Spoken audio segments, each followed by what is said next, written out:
los eventos que vamos a ver aquí en Marcos capítulo 6 se llevaron a cabo en los lugares donde nosotros estuvimos.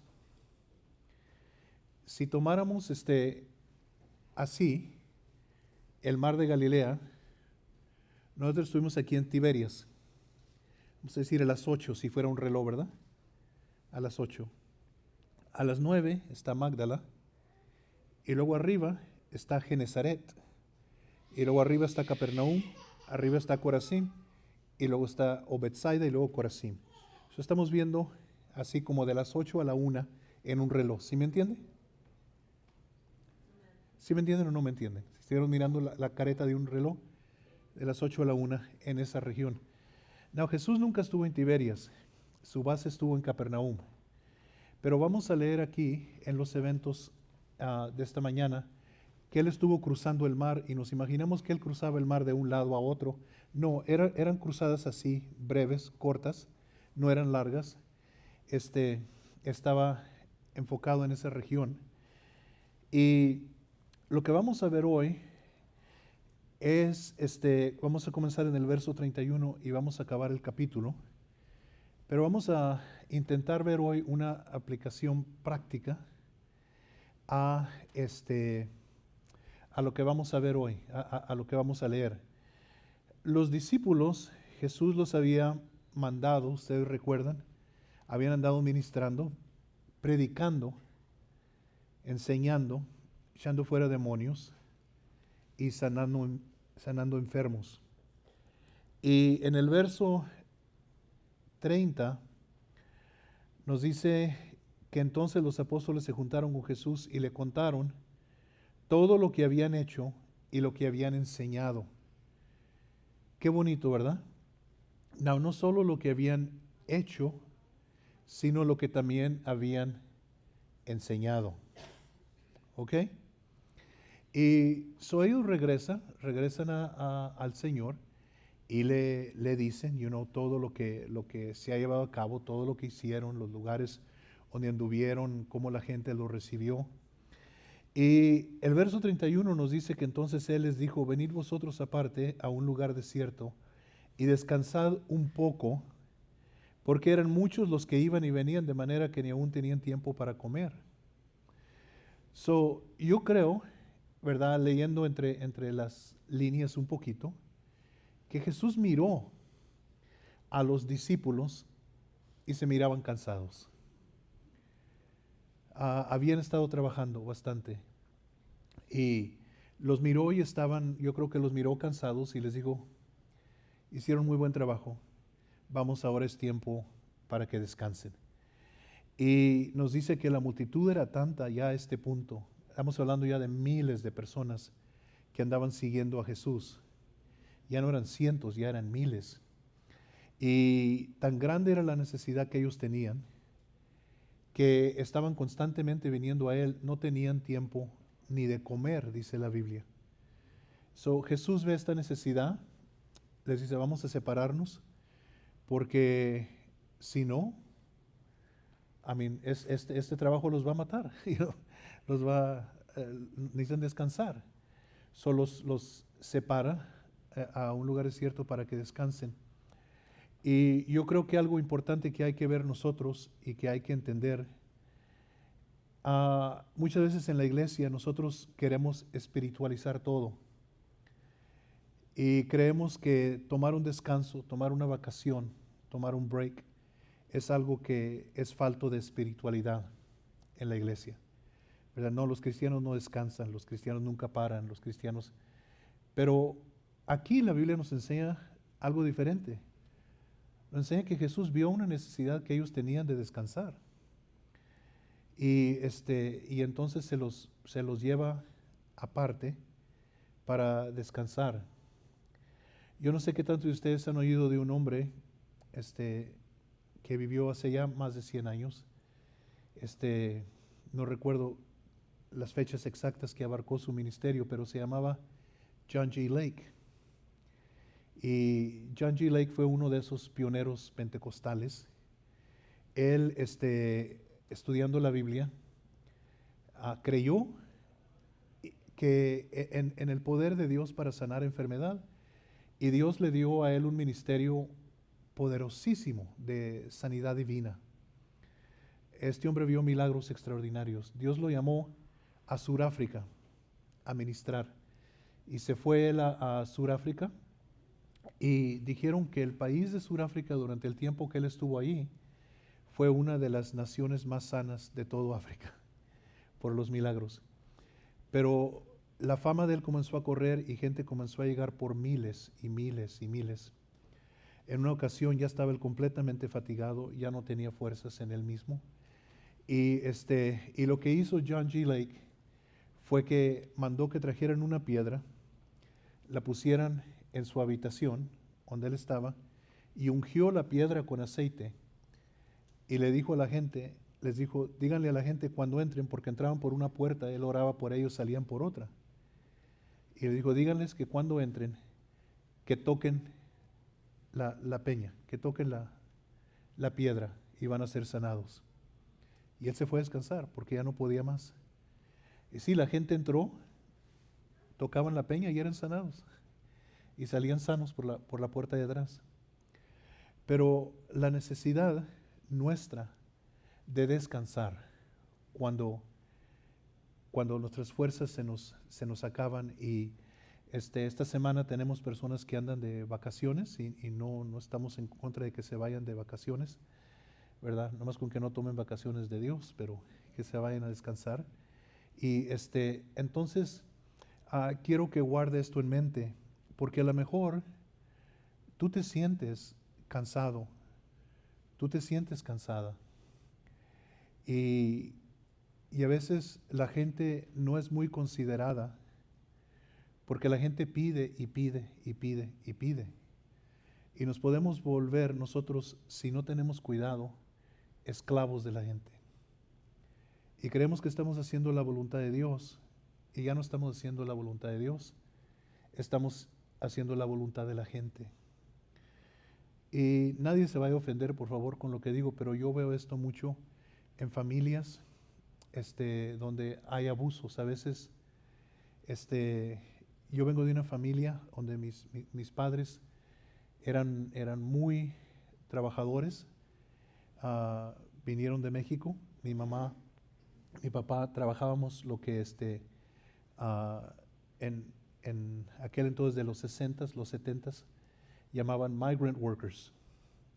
Y entonces mis padres con toda la familia viajábamos durante este tiempo de calor para los estados del norte, Ohio, Indiana, Illinois, Wisconsin, esos estados, a cosechar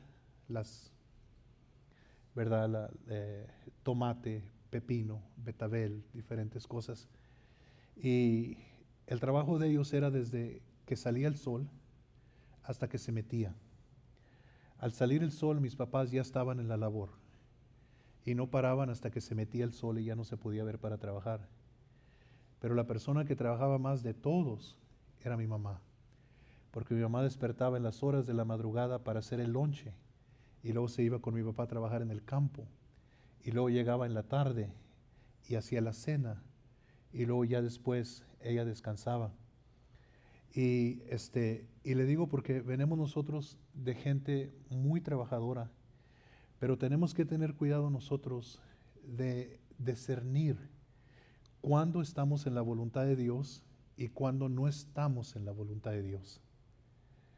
Si tu trabajo es tan pesado que llegas a la iglesia tan cansado que no puedes enfocarte ni poner atención, es muy probable que estás trabajando más de la cuenta.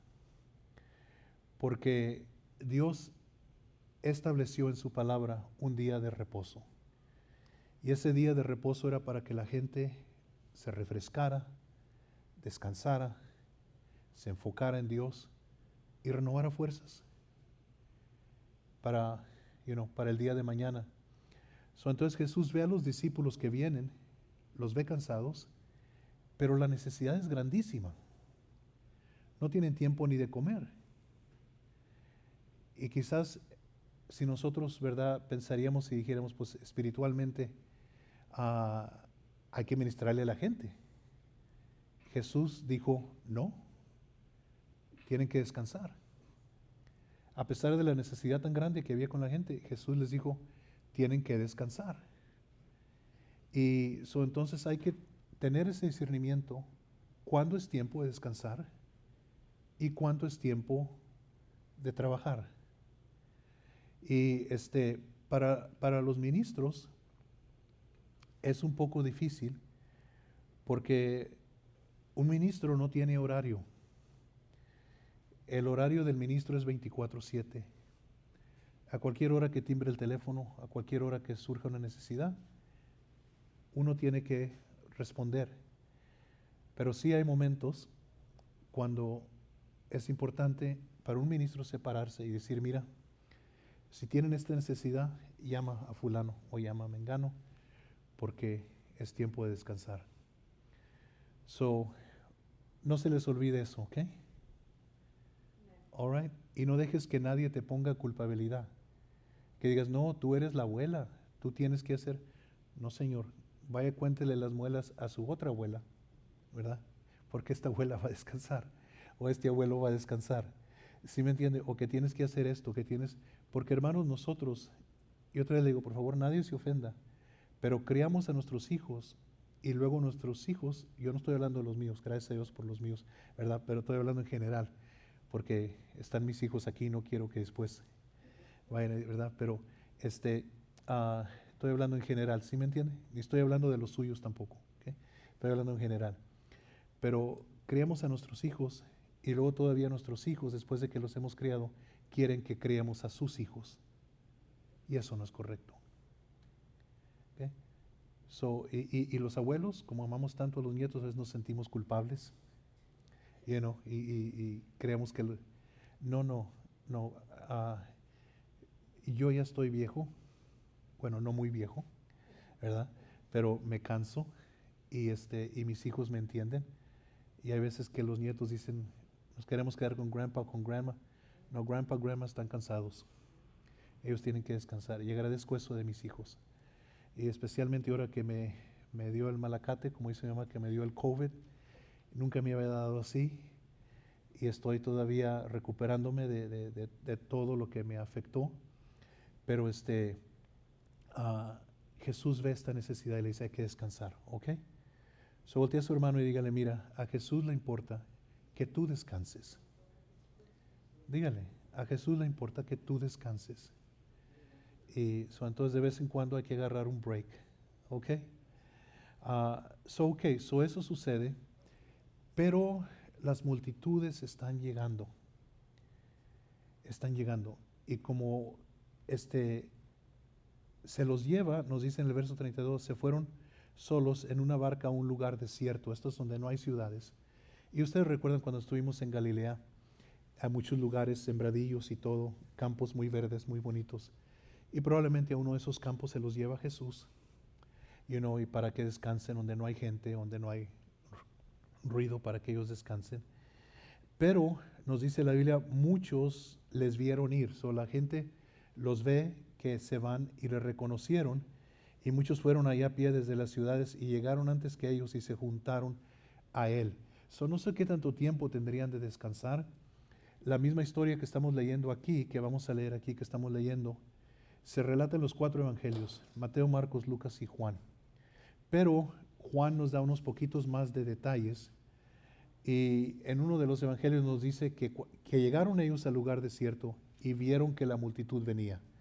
No sé qué tanto tiempo tendrían para descansar, pero la necesidad de la gente, se van, ¿verdad? Ellos ven para dónde van y llegaron antes que ellos, se juntaron a él. Y salió Jesús y vio una gran multitud y tuvo compasión de ellos porque eran como ovejas que no tenían pastor, y comenzó a enseñarles muchas cosas. La compasión de Jesús, ¿verdad? De ver a la gente, a ver la necesidad que ellos tenían. La gente, hermanos, está hambriada, pero no hambriada simplemente de cosas materiales. Yo creo que las cosas materiales te pueden mojar el apetito por un tiempo, pero después de rato tú empiezas a anhelar las cosas verdaderas.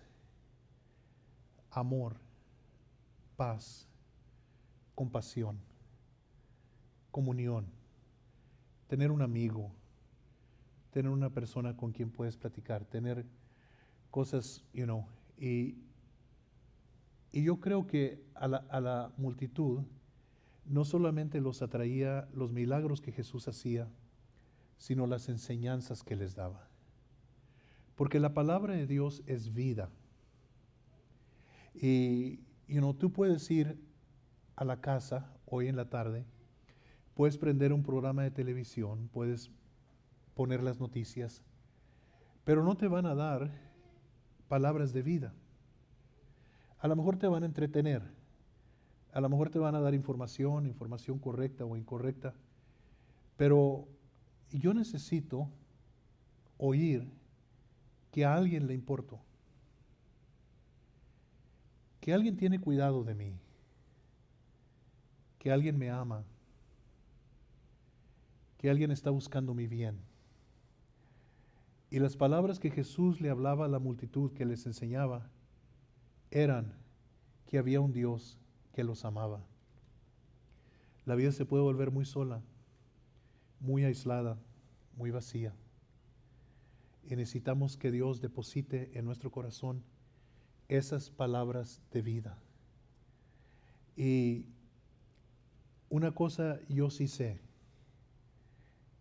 después de haber servido al Señor por tanto tiempo ya, y eso es que venga lo que venga, suceda lo que suceda, días buenos, días malos, altas y bajas, salud, enfermedad, Dios me ama. Eso yo lo sé sin duda alguna. No entiendo por qué todo pasa, no entiendo por qué todo sucede, pero una cosa sí sé, Dios me ama. Y sé que al final Dios va a hacer su propósito en mí. Yo lo sé. Y sé que no hay diablo en el infierno, ni hay cosa que pueda impedir que Dios haga su voluntad en mi vida mientras que yo le sirva. Y entonces, vemos que les enseñaba. Y yo creo que es muy importante para nosotros, hermanos, meter verdad en nuestro corazón. ¿Qué es verdad? Verdad es algo que nunca cambia. La verdad nunca cambia. Los datos pueden cambiar, pero nunca la verdad. Y Jesús dijo, vas a conocer la verdad y la verdad te va a hacer libre. Dijo, las palabras que yo les hablo son vida y son verdad. Les estaba enseñando verdad, no emociones, no costumbres de la cultura. Les estaba enseñando verdad. No, yo les voy a dejar a ustedes ahorita con un poquito de verdad, nomás así, bien breve. Una de ellas es que tú no eres un accidente. No eres un accidente. La Biblia dice que Dios nos hizo y no nosotros a nosotros mismos. Dios nos crió y Dios tiene un plan para cada uno de nosotros. Y el plan de Dios es bueno. Y Dios cumple ese plan en nosotros cuando escuchamos el Evangelio, que Cristo Jesús, el Hijo de Dios, fue enviado por su Padre a venir a la tierra, a morir por nuestros pecados en la cruz, y que Él nos perdona todas nuestras faltas, todos nuestros pecados, todas nuestras ofensas contra Dios y nos reconcilia con Dios. La Biblia dice que de modo que si alguno está en Cristo, es una nueva criatura, una nueva creación. Now, trate por un momento de envolver su mente alrededor de eso, porque luego la Escritura dice, las cosas viejas pasaron, y he aquí, todo es hecho nuevo. Si en alguna ocasión alguien dice, ¿cómo me gustaría comenzar de nuevo? Ahí está. En Cristo Jesús hay un nuevo comienzo, hay un nuevo principio. Y entonces esa es una verdad, Dios te ama. Y su amor a ti se demostró dejando que su Hijo colgara en una cruel cruz por amor a ti y por amor a mí. La Biblia nos dice que este amor es tan grande que el Señor Jesús, cuando estaba hablando con Nicodemo, le dijo, de tal manera amó Dios al mundo, que dio a su Hijo unigénito, para que todo aquel que en él cree no se pierda, mas tenga vida eterna. Mira lo que dice el texto. ¿Amas tú al mundo? Cuando se refiere al mundo, se refiere a la humanidad. Al bueno y al malo, porque es al mundo, es a la humanidad. Dios no amó solamente a los buenos, amó también a los malos. Y lo amó de tal manera que Dios dio a su Hijo para morir por ellos en la cruz. Esto es verdad. Si buscas amor, Dios es amor. Si buscas paz, Jesús dijo, mi paz os dejo, mi paz os doy.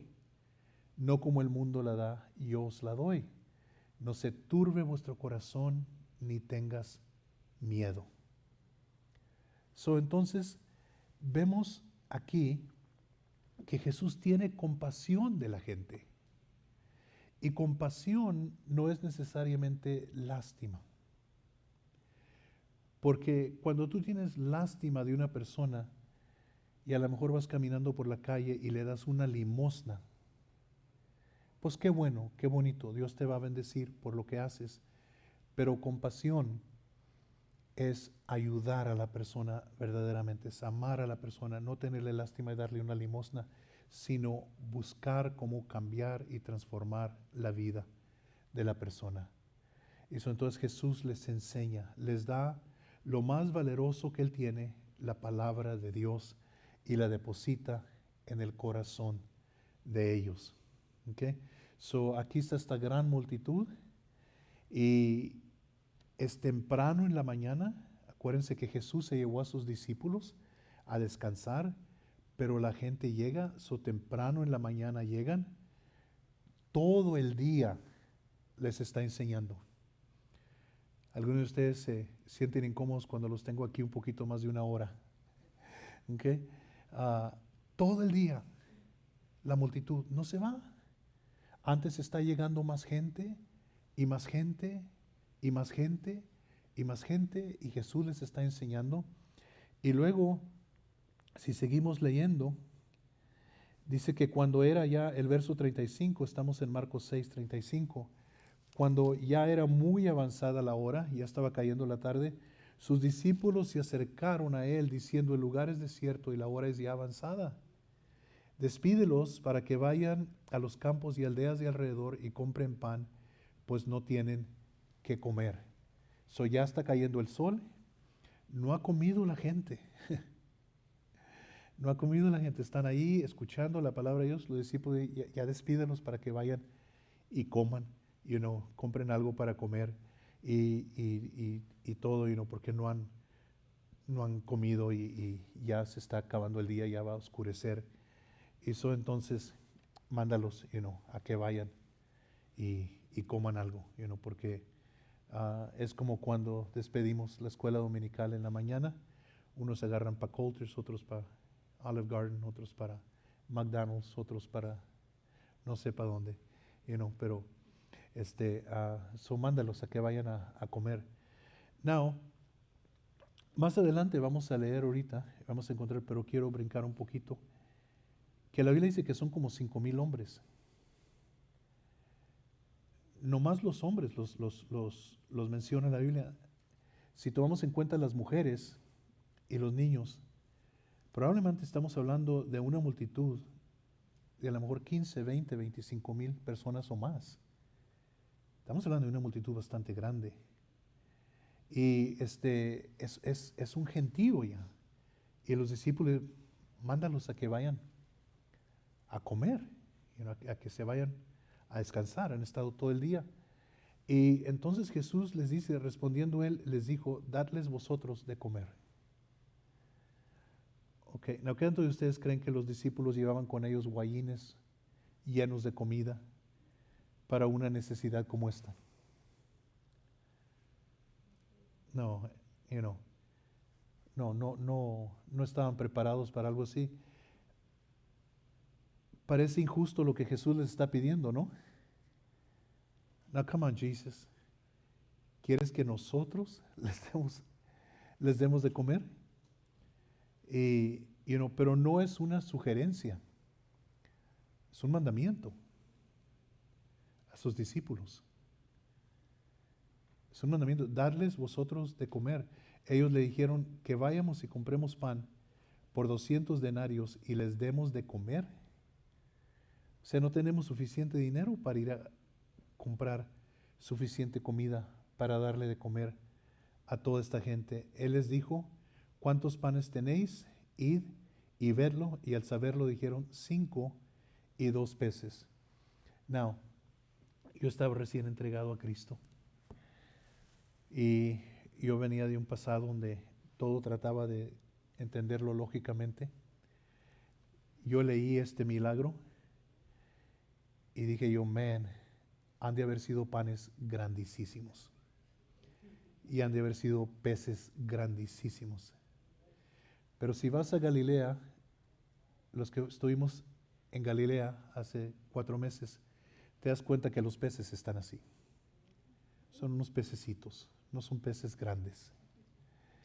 Y entonces yo estaba tratando de mi mente sacar esta lógica. Y no hay lógica a un milagro. Milagros son cosas sobrenaturales que solo Dios puede hacer. Cuando vamos al Evangelio según San Juan en el capítulo 6, y no vamos a ir ahí, usted lo puede leer después, relata esta misma historia y nos dice algo interesante, nos da un dato interesante, que los discípulos no tenían 5 panes y 2 peces. Esto lo tenía un muchachito. Un niño traía su lonche. Y encontraron al niño, y el niño era el que traía los 5 panes y los 2 peces. Y tomaron el lonche del niño. Yo me imagino, yo no sé si han visto la inocencia de los niños, que a lo mejor el niño le dijo, yo traigo algo, y les levanta su canastita, y pues que trae 5 panes y 2 peces. Y Jesús dice, eso es todo lo que necesitan. Nomás se necesita una persona que ofrezca lo que tiene para Dios, para que Dios haga lo que Él quiere hacer. No se necesita gran gente, no se necesita personas de renombre. Dios te puede usar a ti. Dios puede hacer una obra en ti que transforme toda tu familia. Dios toma lo que tú le das y lo usa.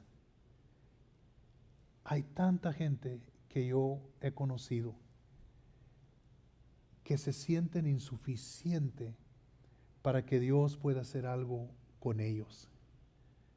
A lo mejor no tuvieron la educación, a lo mejor no tienen facilidad de palabra, a lo mejor no se consideran muy sabios. Pero el apóstol Pablo le recuerda a la iglesia en Corintio y les dice, Dios no los escogió porque son muy sabios o muy fuertes o muy grandes. Dijo antes, Dios escogió lo vil del mundo y lo débil del mundo para avergonzar lo sabio. Uno de los hombres que Dios nos ha concedido a nosotros tener un gran privilegio de haber conocido, era un hombre que en su vida ganó directamente él, por su ministerio, ganó más de 70 millones, no miles, 70 millones de almas para el reino de Dios. Póngase a pensar, 70 millones de almas para el reino de Dios. Este hombre, un hombre muy humilde, tuvimos la oportunidad de escucharlo en vivo. Él oró por nosotros. Gran bendición conocer así a este hombre. Pero él contaba una historia y decía él que cuando él estaba creciendo, él tuvo una visión y le dijo a su papá era pastor, le dijo: papá, tuve una visión que Dios me va a usar para predicar su palabra. Dijo: vi multitudes. Y su papá le dijo: tú no eres quien Dios ha escogido para predicar. El que va a predicar es tu hermano mayor. Él es el que Dios escogió. Tú no vas a predicar. Y dice él que él no servía para músico, él no servía para predicar, él no servía para los deportes. Dice: yo servía para nada. Y mi papá me dijo que yo nunca iba a predicar. Dice: en mi país, cuando una persona sirve para nada, le dicen que es un cero. Porque no sirve para deportes, no sirve para cantar, no sirve para tocar, no sirve para... un cero. Dice: y hablando yo con Dios, le dije: Señor, tú sabes que en mi país y aún entre mi familia, yo soy un cero. Y le dijo Dios, es verdad, tú eres un cero, pero yo soy el uno. Y si tú el cero te paras al lado del mí el uno, ya somos un 10. Dijo: ahora vamos a tomar otro cero y vamos a hacer un 100. Y vamos a tomar otro cero y vamos a hacer un 1000. Y dijo él, eso es lo que Dios hace en nuestras vidas. Viene y nos da valor. So voltea a su hermano y dígale: tú eres un cero, pero Dios es el número 1. ¿Ok? So, ¿qué hace eso para nosotros? Nos despoja de toda excusa. Un muchachito con 5 panes y 2 peces es todo lo que Dios necesitaba. Es todo. Pero pastor, la necesidad era tan grande. Nunca veas la necesidad. Ve al Dios que es más grande que la necesidad. Porque a lo mejor tú estás pasando por situaciones que se ven imposibles. Pero Dios es el Dios de lo imposible. Un señor que asistía a la iglesia nuestra, cuando mi esposa y yo nos congregábamos, un tiempecito antes de que nosotros viniéramos a los pies de Cristo y empezáramos a congregarnos ahí, había metido su aplicación a migración para emigrar. Y le mandaron avisar que tenía que salir del país, que su aplicación había sido rechazada y le dieron un tiempo para que tenía que salir del país a esa fecha, porque no había calificado. Se la trajo al pastor y le enseñó la carta. El pastor oró por él y el día que se le vencía el permiso y tenía que salir del país, le llegó su tarjeta verde. Le llegó su mica. El Dios de lo imposible. Pero déjame abrirte los ojos un poquito, porque esto es muy importante.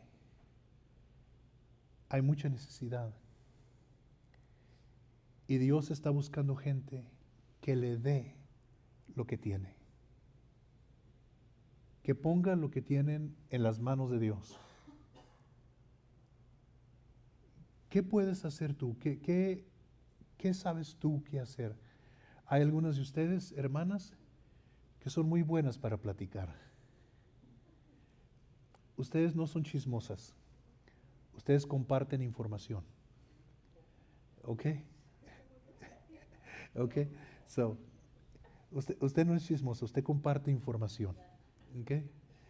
Y algunas de ustedes son muy buenas para compartir información. Algunas de ustedes, ¿verdad?, tienen un espíritu muy abierto y pueden hacer amistades con gente muy fácil. Mi esposa es así, mi esposa hace amigos con toda gente. Y a veces hasta la quiero regañar y decirle, deja a esa persona en paz. Y ahí va mi esposa y ofrece una ayuda o algo y de rato ya están platicando y de rato ya se hizo una amiga y de rato ya están platicando por teléfono y le invita a la iglesia y sigue y sigue. Así es mi esposa. Algunos de ustedes tienen ese espíritu. Dios te ha dado a ti algo que Él quiere usar y que Él puede usar en su reino. Todos tenemos panes y peces que podemos invertir en el reino de Dios. Todos. Y la necesidad es tan grande que a veces alguien piensa y dice, ¿qué podría hacer Dios con lo mío? Es tan poco. Nunca limites a Dios. No seas tú la persona que le ponga límites a Dios. Ponte en las manos de Dios. Miren, sé que me estoy tardando un poquito más de la cuenta, pero en el Antiguo Testamento hay una necesidad grandísima. La ciudad de Jerusalén fue destruida. Los muros quemados y derribados. Había quedado un pequeño remanente de judíos en Jerusalén y no tenían refugio, no tenían protección. Los enemigos los estaban oprimiendo. Cientos de millas de distancia de donde estaba Jerusalén, en otro pueblo en Persia, había un joven insignificante. Nadie sabía quién era. Se llamaba Nehemías. Su trabajo, él era el copero del rey. Y si usted no sabe lo que era el copero del rey, el copero del rey era el que le servía el vino al rey, pero él lo tenía que probar primero. ¿Y por qué era importante eso? Porque a veces trataban de envenenar al rey. Y por eso si el copero probaba el vino y caía muerto, pues le había salvado la vida al rey. Él era el copero del rey. Su hermano en la carne había viajado a Jerusalén y acababa de regresar. Y le preguntó a Nehemías, le dijo, ¿cómo está la gente en Jerusalén? Dijo, están mal, hermano. Están mal. La ciudad está destruida. El muro está derribado. El pueblo está en gran oprobio. Y Nehemías se puso a orar, a ayunar y a llorar. El rey lo miró y le dijo, ¿qué tienes, Nehemías? Porque estás triste y nunca te he visto triste. El rey lo podía mandar matar por estar triste delante de él. Y Nehemías le contó la historia y le dijo, rey, es que esto y esto y esto está pasando. El rey tomó a Nehemías, le dio autoridad, lo mandó para atrás para Jerusalén, le dijo, regresa y haz lo que puedas. Y regresó Nehemías a un pueblo desanimado, a un pueblo sin fuerza, a un pueblo sin visión. Y llegó Nehemías y les dijo, hey, Dios está conmigo, miren cómo me dio favor delante del rey, y el rey me mandó, y ¿saben qué? Nosotros vamos a reconstruir el muro. Animó la gente, se levantaron, y la Biblia dice que unos comenzaron a trabajar en un pedazo del muro, otros en otro pedazo, otros en otro pedazo. Y comenzaron cada uno de ellos a trabajar en su parte. Y si recuerdo bien la historia, como en 1 mes y medio o 2 meses, reconstruyeron el muro. Se llevó solamente un hombre que llegara y dijera, sí podemos. ¿Y saben por qué sí sé que sí podemos? Porque ya vi la mano de Dios sobre mí cuando me dio favor delante del Rey. Sí podemos. El plan de Dios para tu vida es más grande que tú solamente. No lo limites a ti solamente. El plan de Dios es más grande. El plan de Dios es restaurar familia, salvar hijos, introducir el Evangelio en un ambiente donde nadie ha conocido el amor de Dios. Mi esposa y yo fuimos los primeros que venimos a Cristo en nuestra familia. En la familia mía, por el lado mío, ¿verdad? Y para cuando mi padre acabó su carrera aquí en la tierra, había rendido su corazón a Jesucristo. Mi madre fue una fiel mujer de Dios desde que Cristo la salvó y murió en su fe. Mi hermano Jesús, cuando él pasó esta tierra, murió en su fe. Y podríamos decirles y decirles de más gente. Pero, ¿qué tienes tú? Tú tienes panes y peces. Ponlos en las manos de Dios. Pon tus talentos en las manos de Dios.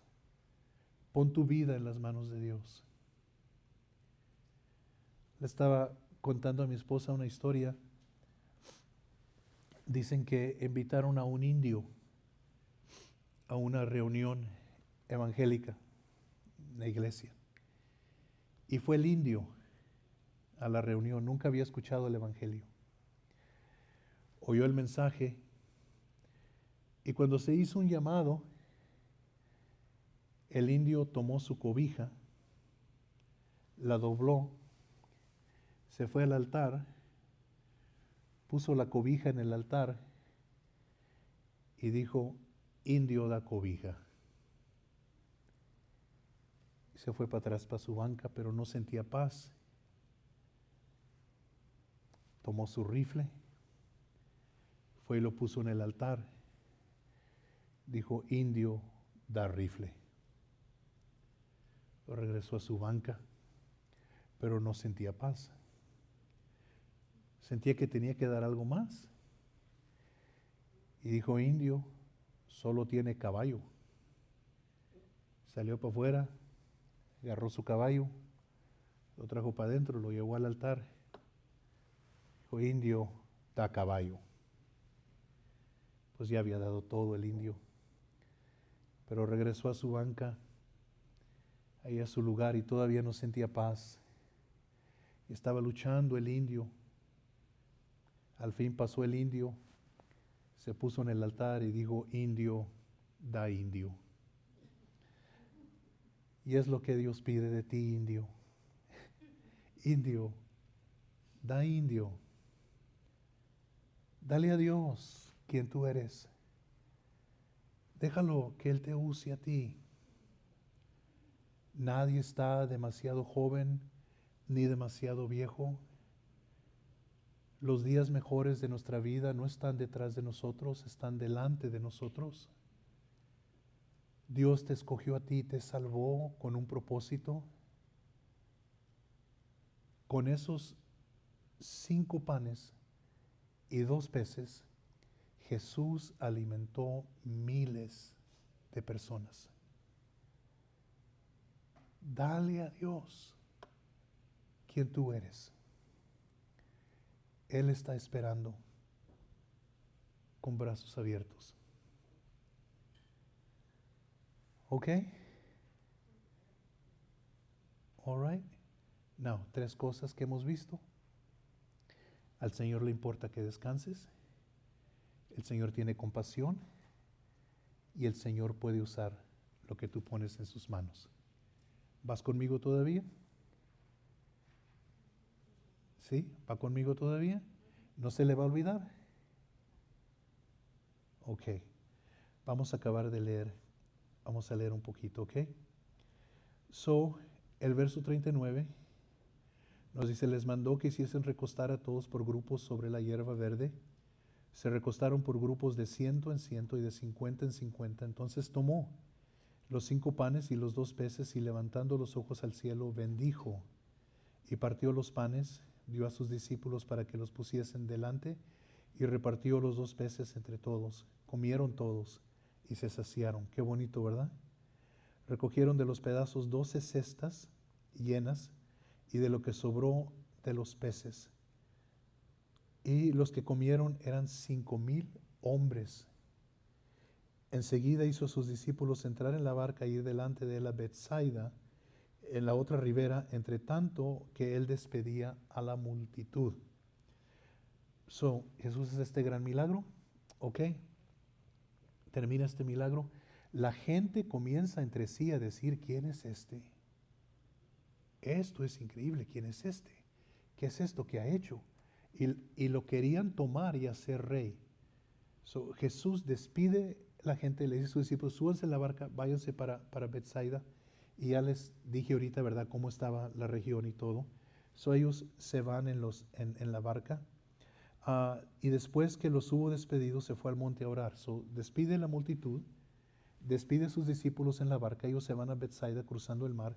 Jesús se sube al monte a orar. ¿Okay? Al venir la noche, la barca estaba en medio del mar y él solo en tierra.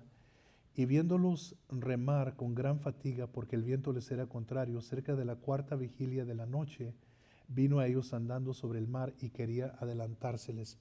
La 4ª vigilia de la noche es entre las 3 de la madrugada y las 6 de la mañana.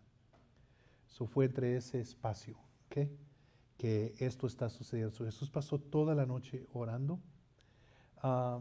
Me da un poquito de risa, porque me imagino a Jesús sentado en la orilla y los ve a los discípulos haciendo la lucha. Y como que dice, mira, son obedientes, son tercos, y ahí están, hablando. So, entonces, los ve y dice, viéndolo remar con gran fatiga, el verso 48, porque el viento les era contrario, cerca de la 4ª vigilia de la noche vino a ellos andando sobre el mar y quería adelantárseles. Viéndolo ellos andar sobre el mar, pensaron que era un fantasma y gritaron, porque todos le veían y se turbaron, pero enseguida habló con ellos y les dijo, tened ánimo, yo soy, no temáis. Subió a ellos en la barca y se calmó el viento, y ellos se asombraron en gran manera y se maravillaban porque aún no habían entendido lo de los panes, por cuanto estaban endurecidos sus corazones. So, qué vida más emocionante que andar con Jesús, ¿no? Entre ellos yo imagino están, oye, Pedro, ¿cómo le hizo con los panes y los peces? No sé, Juan. Lo único que sé es que cada vez que dábamos un pedazo de pan, había más pan. Y cada vez que dábamos un pedazo de pez, había más pez. Pero ¿cómo le hizo? No sé. Pregúntale, a lo mejor Andrés sabe. Oye, Andrés, tú... No sé. No sé cómo le hizo. Pero, ¿y cómo sobraron 12 canastas después de que recogimos todo? No sé. No sé cómo lo hizo. Oye, ¿no te da un poquito de miedo con él? Pues de rato sí, porque hace cosas que no entendemos. Y están ellos maravillados. ¿Qué será esto? Y luego Jesús, antes no los mató de un ataque al corazón.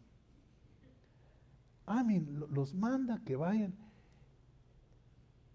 ¿Qué harías tú si ves a alguien que viene, estás en una barca en medio de un lago y viene alguien caminando sobre el agua hacia ti?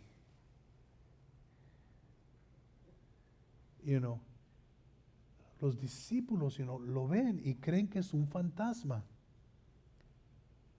Y comienzan a gritar. Estos son hombres ya grandes, estos son hombres maduros, estos son hombres, no son cobardes, estos son hombres grandes. Están espantados, asustados. Qué bueno fuera que Dios nos diera un susto a nosotros así, ¿verdad? porque lo tomamos en poco a Él a veces. Se nos olvida que es el gran yo soy, que es el Dios todopoderoso, que con su voz crió los cielos y la tierra. Y lo ven que viene y comienzan a gritar. Y Jesús les dice, boys, take it easy, soy yo. No se espanten, soy yo. ¿A qué tantos de ustedes los ha espantado Dios?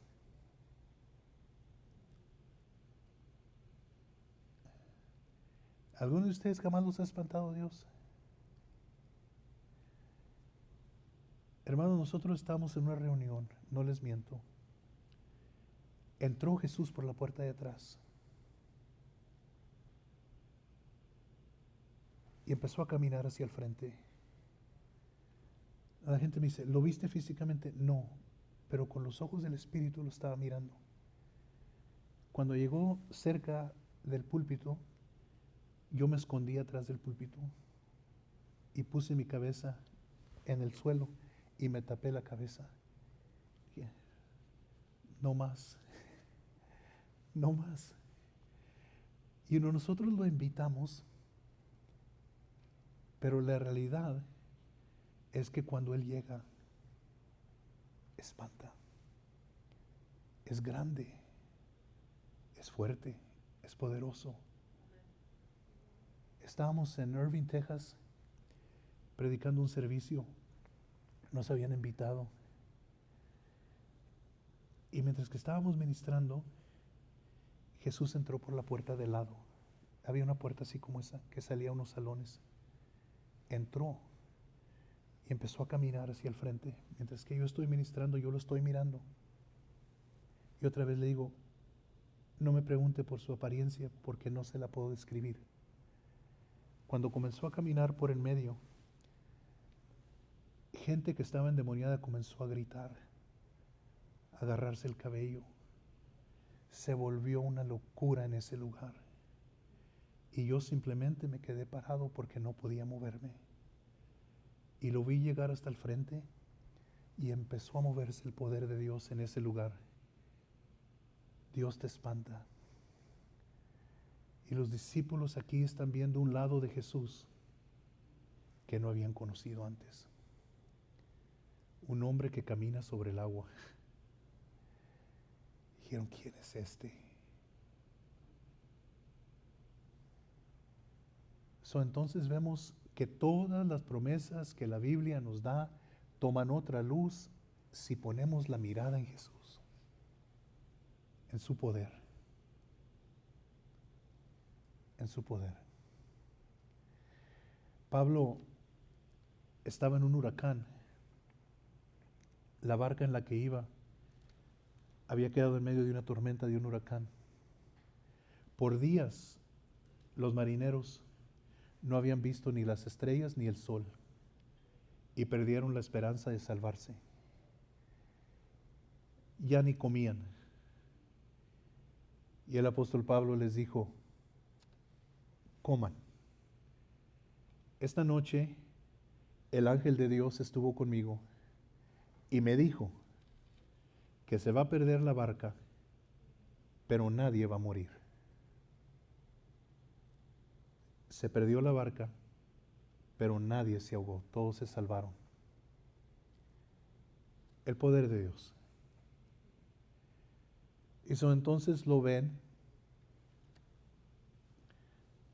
No, vamos a ser sinceros, usted y yo, si hubiéramos estado usted y yo allí, estuviéramos igual que los discípulos.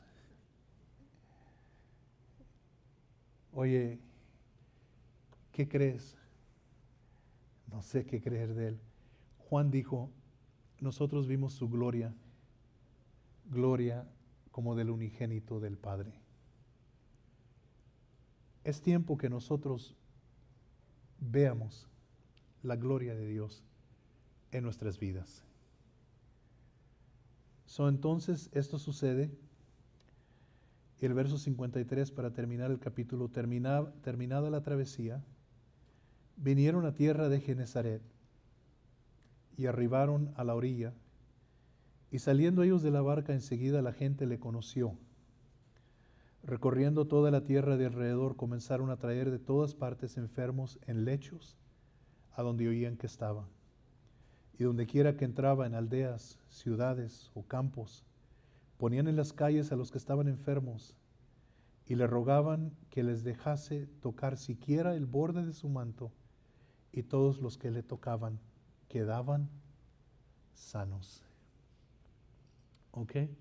So probablemente habían oído la fama de la mujer del flujo de sangre. ¿Se acuerdan? En Capernaum, la mujer del flujo de sangre tocó su manto y dijeron, hey, todo lo que tienes que hacer es tocar el borde de su manto. So, toda aquella región está en fiesta, está en celebración, están maravillados. Ha venido uno que tiene poder sobre la naturaleza, uno que puede hacer cualquier cosa. Jesús está en la región. La Biblia dice que la gente que estaba en tinieblas vieron gran luz.